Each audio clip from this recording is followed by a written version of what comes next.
Hello and welcome to Byju's IAS. Before we begin, we have a small announcement. This Sunday, that is on the 30th of May, we shall be holding a national scholarship test at 11 a.m. Interested aspirants can take up this test for free, and based on your test scores, you will be provided with scholarships on our IAS courses. The registration for this national scholarship test closes tomorrow at 11 a.m. and the link for the same can be found at the right top corner of this video. These details related to the BNST shall also be shared in the description box below. So with this, let's get started with the daily quiz for today. The first question: color-coded notices such as red, blue, green, yellow, etc. are issued by which international organization? WTO, World Bank, Interpol, UNEP. The correct answer is option C, Interpol, or also known as the International Criminal Police Organization. Let's look at the second question. What does CARICOM, often seen in news, refer to? Private communication satellite developed by Indian students, regional organization representing the Caribbean nations, UN financing mechanism for disaster risk reduction, intelligence gathering and sharing arrangement of the NATO countries. The correct answer is option B. CARICOM or the Caribbean Community is a regional grouping that represents the Caribbean nations. See, these two questions were taken up because we have an article in the Hindu that makes a reference to the yellow notice of the Interpol, along with a mention of the regional grouping that represents the Caribbean islands, that is CARICOM.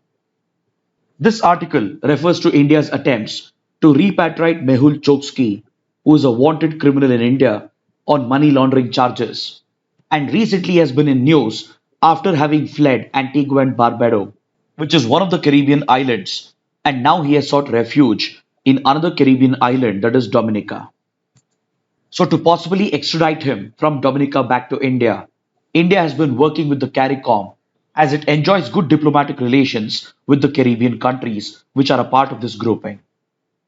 Earlier, India had got a yellow notice issued through the Interpol after he had fled the country in 2018 following the Punjab National Bank scandal. See, the Interpol, or the International Criminal Police Organization, is an international organization that seeks to promote worldwide cooperation amongst police organizations in order to counter all types of crime and criminal activities. In each of the member countries, which includes 194 states, a national central bureau would have been designated to act as the liaison and coordinating agency with the Interpol. In the case of India, the CBI has been designated as the nodal agency to liaise with the Interpol, and it acts as India's national central bureau.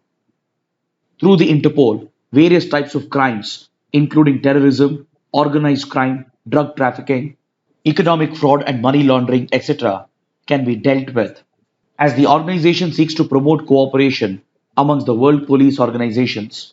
And in order to enable this cooperation, it issues a set of 8 color coded notices, such as the red corner notice, the yellow notice, the green notice, etc. Each of these notices signifies a course of action that the member countries will have to take when they detect the presence of any wanted criminals in their territories. The red notice, for example, seeks the location or the arrest of a person who is wanted by a judicial jurisdiction or an international tribunal, with the possibility of their extradition back to the wanted jurisdiction. Next is CARICOM, which is a regional grouping known as the Caribbean Community that represents the Caribbean nations. This grouping has 15 member states along with few observers, and it includes all the Caribbean islands located over here, including Antigua and Barbuda, Dominica, etc., which are in news. This Caribbean region is sandwiched between North America over here and South America located over here, and right next to it, we have Central America. So the CARICOM includes members not from the Caribbean region, but it also includes countries such as Belize from Central America and Guyana and Suriname from Latin America. India does have good relations with this grouping, as the region has a significant population of Indian descent thanks to the indentured labor system of the colonial government. The CARICOM grouping promotes political and economic cooperation amongst the members, and it has even created a single market.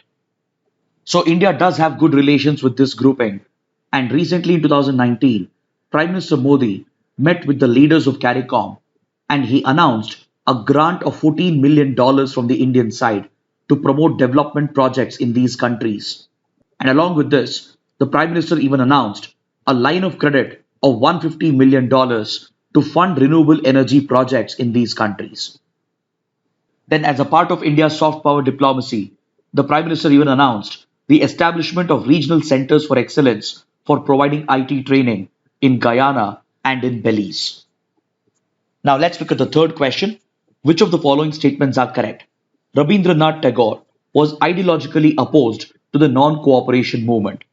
He wrote an essay, The Cult of the Charkha, which offered a critique on the Gandhian ethic of charkha spinning as an activity which could rejuvenate the Indian masses during the Indian independence movement. Both the statements are correct. Option C is the right answer. See, while Rabindranath Tagore took a firm stand against imperialism and colonialism, and while he expressed complete support to India's freedom struggle, he was ideologically opposed to tactics such as the non cooperation movement and as well as to other forms of revolutionary activities. Rabindranath Tagore was particularly concerned that such activities could result in violence and even result in the promotion of a narrow idea of nationalism, which he strongly opposed, because Rabindranath Tagore was a firm believer in a universal brotherhood free of national borders. This difference in political thinking often brought Rabindranath Tagore into a direct conflict with the thinking and teachings of Mahatma Gandhi, who was an ardent supporter of the non cooperation movement. Similarly, Tagore was also against the usage of charkha as a cult symbol, which was a Gandhian strategy to rejuvenate the masses to take part and participate in the national movement. While these ideological differences led to intellectual arguments between Tagore and Gandhi, both of them held great respect towards each other and they would often acknowledge each other's contribution to India's freedom struggle. This question was taken up because the 100 years ago article in the Hindu makes a reference to Tagore's ideological opposition to the non cooperation movement. Let's look at the fourth question. The State of the Global Climate Report is brought out by the World Meteorological Organization. Option A is the right answer. See, we have this editorial in today's paper which makes a reference to the State of the Global Climate 2020 report that was brought out by the WMO. This report is brought out annually by the World Meteorological Organization to estimate the extent and impact of climate change and global warming, and this report provides for a deeper understanding of the climate crisis. This editorial has been published in the context of the two back to back cyclones that battered India, and it shows that the rising frequency and impact of extreme weather events in the Indian Ocean region is a clear indication of the impact of climate change and global warming. The editorial makes a reference to this report, which pointed out the financial damage caused by Cyclone Umphan that hit West Bengal last year, and it estimates the financial losses caused by such natural disasters and extreme weather events. Such large scale natural disasters not only cause loss of human lives, but they also cause enormous damage to the local economy and to livelihoods, and hence the editorial is calling upon the government to put in place fiscal rehabilitation in the post disaster phase in order to facilitate recovery and rehabilitation by acknowledging that cyclones are inevitable as extreme weather events are going to increase in the future as a result of climate change and global warming. Now let's look at a question from the 2019 prelims paper. In a given year in India, official poverty lines are higher in some states than in others because poverty rates vary from state to state, price levels vary from state to state, gross state product varies from state to state, quality of public distribution varies from state to state. The correct answer is option B. See, the official poverty lines change from state to state because poverty lines are measured based on the minimum consumption cost incurred by the people in a particular region as per the recommendations of the Tendulkar Committee. So, since poverty lines are estimated based on the consumption cost, these lines change from state to state because price levels vary from state to state and there are interstate price differentials. Now, coming to the fact of the day, let's talk about the BRICS grouping. Because according to this article in the Hindu, BRICS ministerial meeting is set to take place on the 1st of June, and several key issues of mutual concern shall be discussed by the BRICS members. See, BRICS is essentially an acronym that stands for five emerging economies, which includes Brazil, Russia, India, China, and South Africa. The term BRIC was coined first in 2001 by Goldman Sachs economist Jim O'Neill. He predicted that these four countries have the highest potential to emerge as the leading economies of the world. Later, this acronym started gaining popularity in the media, and eventually, the foreign ministers of the BRIC countries, that is Brazil, Russia, India, and China, they met in 2006 on the sidelines of the UN General Assembly Summit. These countries were brought together because of their common concerns with regard to the global financial system. And in 2008-2009, when the world was hit by a financial crisis and as the global economy slipped into a recession, the first BRIC summit was called for, which was held at Yekaterinburg in Russia. These members of the BRIC grouping, they attributed the financial crisis to the flaws that existed in the global financial system, which was a direct result of Western domination of global financial institutions. Key financial institutions such as World Bank, IMF, and the others, they were largely dominated by the Western developed countries such as US and the major economies of the European Union region. So the financial crisis of 2008 led these countries to come together and to call for reforms to the global financial system. The biggest shortcoming of the World Bank and the IMF was that the voting share was largely skewed in favor of the Western economies, whereas the emerging economies were not being given an equitable share. Plus, even the governance structure of the World Bank and the IMF seemed to be outdated, and it seemed to be biased against developing and underdeveloped countries, while benefiting the interests of the Western countries. So, with this objective of reforming the global economy and the global financial institutions, the BRIC grouping was formed. Then, later in 2010, South Africa was also brought on board as a member nation.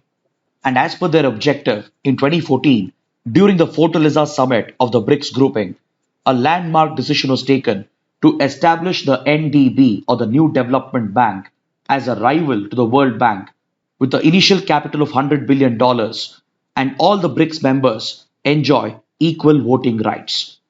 This bank funds development projects in these member countries, and along with the NDB, they have even established the CRA or the Contingent Reserve Arrangement, which provides for emergency credit funding of $100 billion to countries that are dealing with a financial crisis. Today, the BRICS grouping has transformed itself and it has gone beyond economic cooperation.